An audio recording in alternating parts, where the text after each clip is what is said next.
Ginger Ninja, and these are my movie reviews. If you're new to the channel, thank you very much for tuning in, stopping by and checking it out. It is truly appreciated.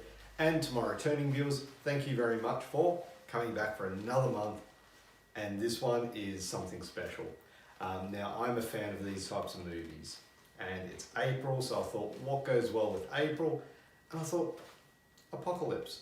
So, Apocalyptic April is what we've got in store.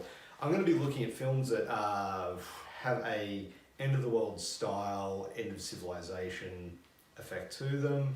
And we're going to kick it off with the first one out of my personal collection, 12 Monkeys. I'm a huge fan of this film for various reasons, which I'll get into at the moment, but let's get down to the nitty gritty. So the movie is directed by Terry Gilliam. It stars Bruce Willis, Madeleine Stowe, and Brad Pitt, amongst a bunch of others.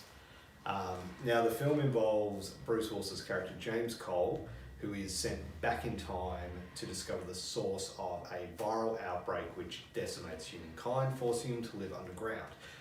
When he travels back in time, he runs into Madeleine Stowe's character, who's his psychiatrist, who eventually ends up believing him, and of course Brad Pitt, who plays Jeffrey Goins, possibly the cause behind the outbreak.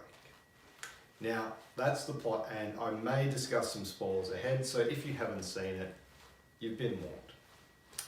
This film's... it's a weird one. It's a really enjoyable film. It's visually stunning.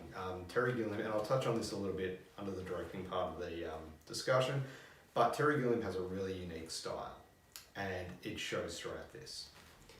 The characters and the actors themselves, James Cole is portrayed by Bruce Willis, and it's a very different role for him.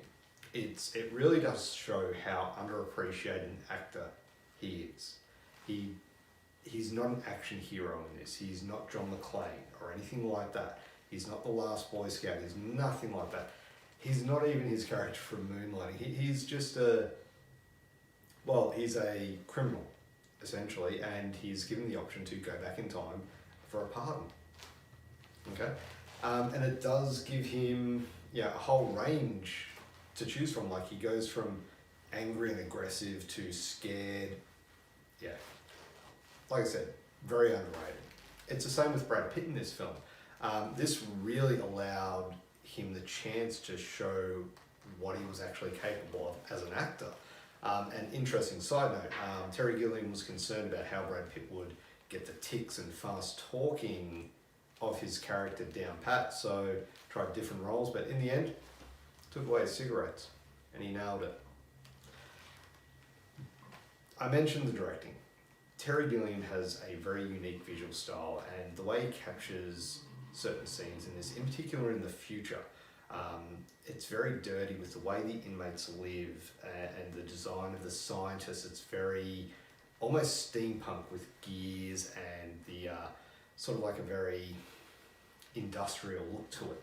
It really is good, and it does speak out quite visually in terms of what it looks like and what it's trying to get across. The way the time travel works kind of remind me of Interstellar in a way, but this is obviously a film from 1995, so way before Interstellar, so I think maybe it took a little bit from that, I don't know, but if you've seen it, you'll know what I mean with the movement of him travelling back in time. Maybe I'm looking too much into it, but that's what it felt like to me. This is a really well written film. It does travel back and forth in time, so as long as you can follow whereabouts in time he's traveling and things like that, it's really well delivered. So all the lines in the film, they're well delivered, and particularly Brad Pitt's character, Jeffrey Goins, and his rants, his insanity, the way he talks and the way he gets his words out. Yeah, it's there's one rant in particular which he goes on about how his brain was scanned and they had probability matrix and developed a computer model of his brain so it knows every thought. Like, it's just done perfectly. It's amazingly delivered. Part of that's the actor, but part of that's the writing as well. Special effects. Look, the effects in this one, they're minimal. But they are really good. I think more in line with the production design and the look of the different time periods from when it goes from the 1990s to the 2030s, I think. There's a vast difference, obviously, because the world's come to an end. So when Cole ventures outside, he's in this giant spacesuit, like this plastic spacesuit thing, and he's having to capture things. And then when he's in the past and he flashes back to the future, like he sees the difference in it, it's actually really well done in that effect. But there's no special effects as such. Rewatchability for this one, look, this is a classic, and in my opinion, an overlooked and very underrated film. But it's not one that I go back to regularly. But every time I do, I really enjoy it. So overall, for a score for 12 Monkeys, I'm going to give it an 8 out of 10. If you have not seen this film, I highly recommend you do watch it. It's great. So there you have it. Thank you very much for watching my review of 12 Monkeys. Stick around because we'll be back next week with another movie. What'll it be? Who knows? Thanks very much for watching. Have a great day. Bye.